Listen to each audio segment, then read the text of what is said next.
today I address the leaders of nations and the builders of nations. But indirectly, I speak also to those you represent, to those who have sent you here, to those who have entrusted their future to your hands. I greatly desire that my words shall strike an echo also in those hearts, in the deep heart of humanity, in that great heart from which has been brought so many shouts of joy, so many cries of sorrow and despair, and so much love and laughter. Today it is President Sukarno who addresses you.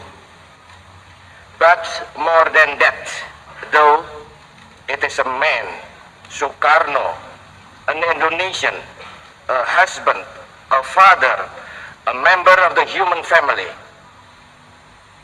I speak to you on behalf of my people, those 92 million people of a distant and wide archipelago, those 92 million people who have lived a life of struggle and sacrifice, those 92 million people who have built a state upon the ruins of an empire. They and the people of Asia and Africa, of the American continent and the European continent and the people of the Australian continent, they are watching and listening and hoping. They see in this organization of the United Nations a hope for the future and a prospect of the present. The decision to attend this session of the General Assembly was not an easy one for me to take. My own nation faces many problems, and time to solve those problems is always short. However, this is perhaps the most important assembly yet held, and all of us have a responsibility to the rest of the world as well as to our own nations. None of us can escape this responsibility, and surely none wish to. I am very sure that the leaders of the younger and the reborn nations can make a very positive contribution to the solution of the many problems facing this organization and the world at large.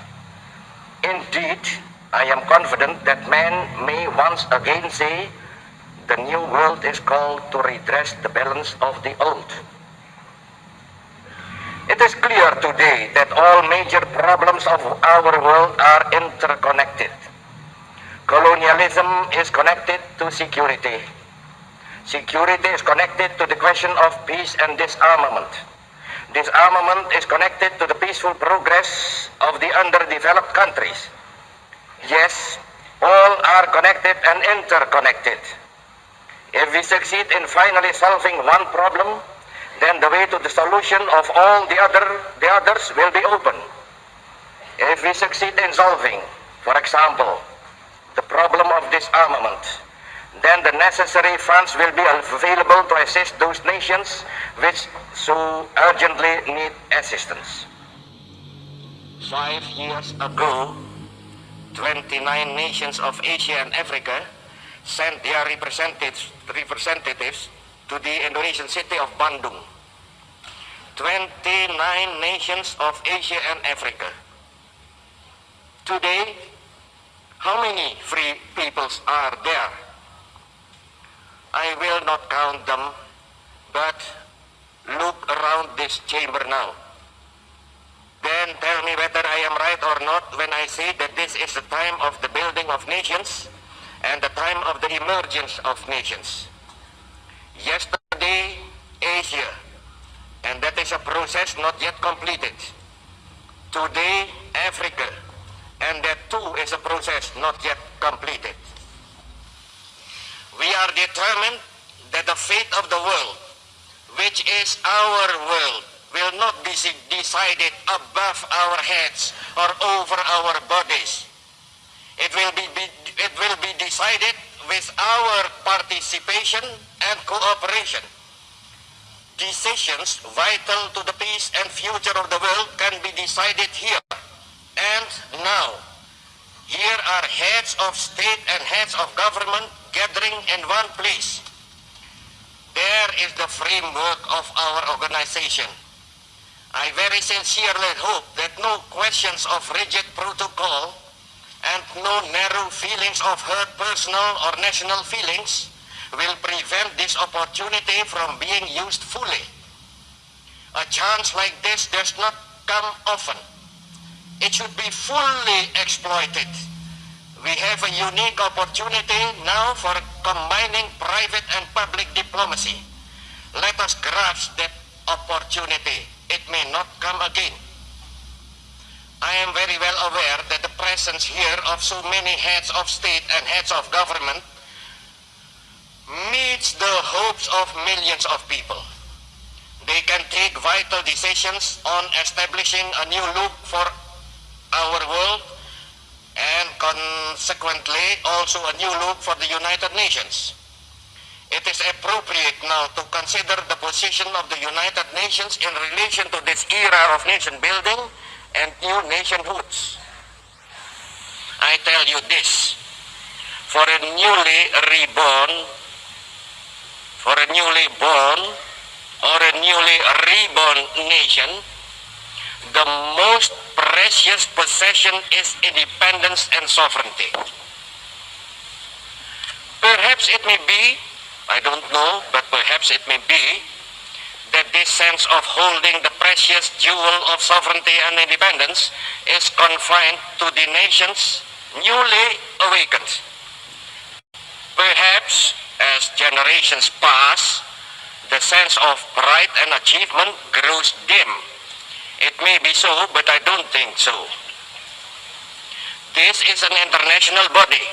It is not yet either supranational nor supranational. It is an organization of nation states and can function only insofar as it is the will of those nation states that it do so. Have we all unanimously agreed to surrender any part of our sovereignty to this body? No, we have not. We have accepted the Charter, and the Charter is signed by fully sovereign, fully equal nation states. It may well be that this body should consider whether its members should surrender any part of their sovereignty to this international body. But if any such decision is made, it must be made freely and unanimously and equally. It must be made by all nations equally, the ancient and the new, the emergent nations and the old established, the developed and the underdeveloped. This is not something which can be imposed on any nation. Furthermore, the only possible basis for any such body as this is strict equality. The sovereignty of the newest nation or the smallest nation is just as precious, just as inviolable as the sovereignty of the biggest nation or the oldest nation. And furthermore again, any transgression against the sovereignty of any nation is a potential threat to the sovereignty of all nations. For 15 years now, the West has known peace, or at least the absence of war. Of course, there have been tensions. Yes, there has been danger. But the fact remains that in the midst of a revolution engulfing 3/4 of the world, the West has been at peace. Both great blocs, in fact, have successfully practiced coexistence for all those years, thus contradicting those who deny the possibility of coexistence. We of Asia, I repeat, we of Asia, we have not known peace. After peace came to Europe, we endured atomic bombs. We endured our own national revolution in Indonesia.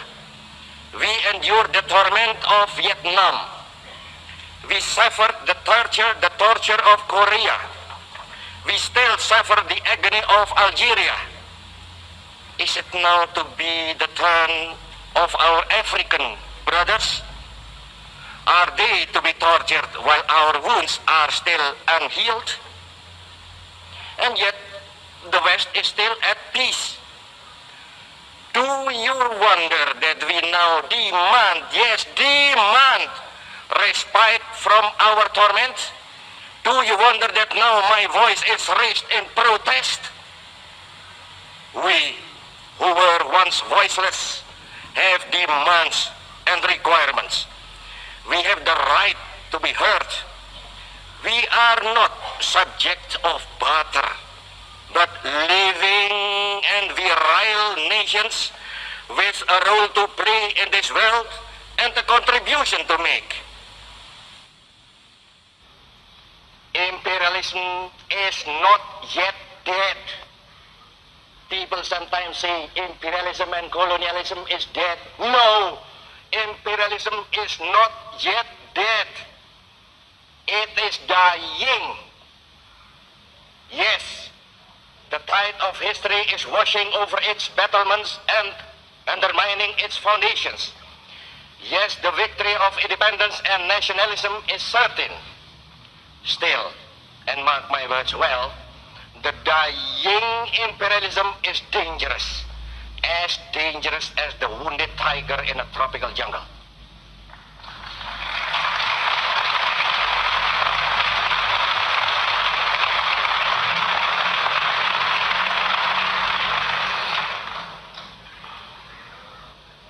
I tell you this, and I am conscious of speaking now for my Asian and African brothers.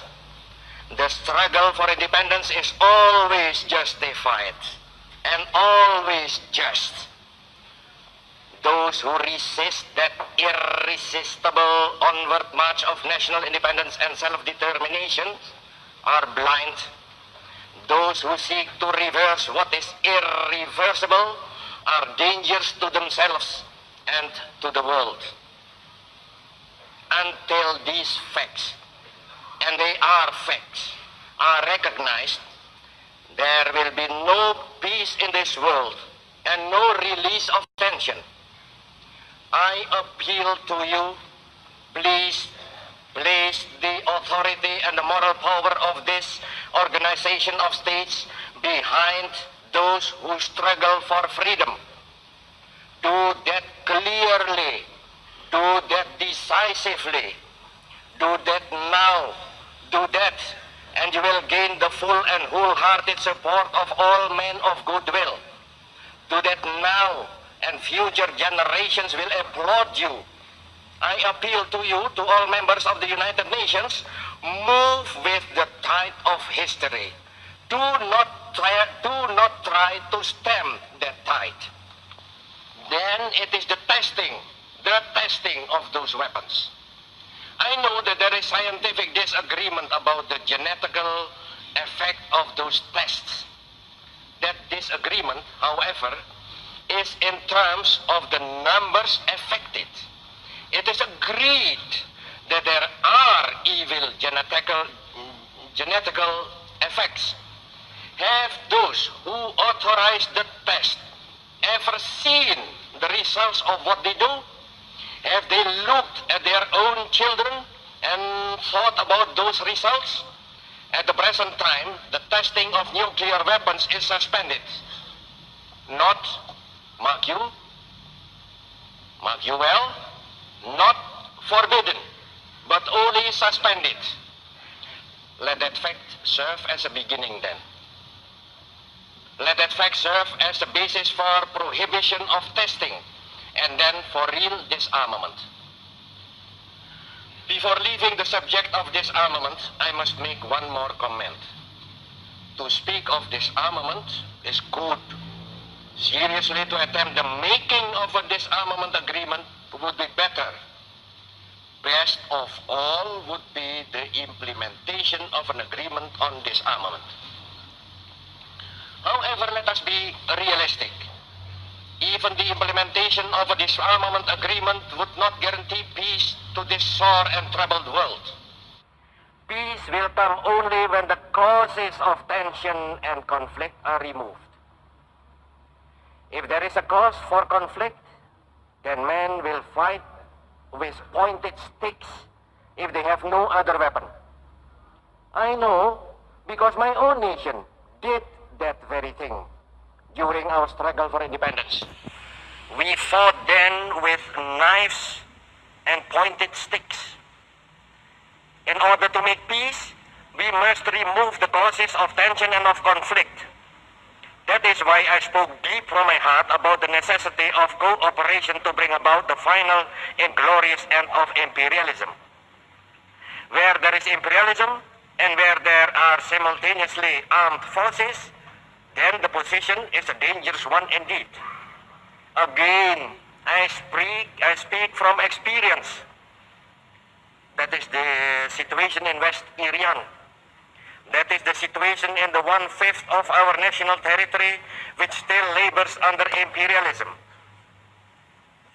There in West Irian, we have imperialism and the armed forces of imperialism.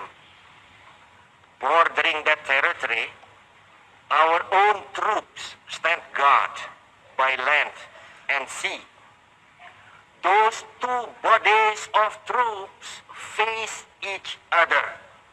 And I tell you, that is an explosive situation. Very recently, those young and misguided troops who were in West Irian defending an outmoded conception were reinforced by an aircraft carrier, the Karl Doorman, from their remote homeland. I tell you that then the situation became positively dangerous. I tell you in all seriousness, the situation in West Irian is a dangerous situation, an explosive situation. It is a cause of tension and it is a threat to peace. General Nasution is not responsible for that.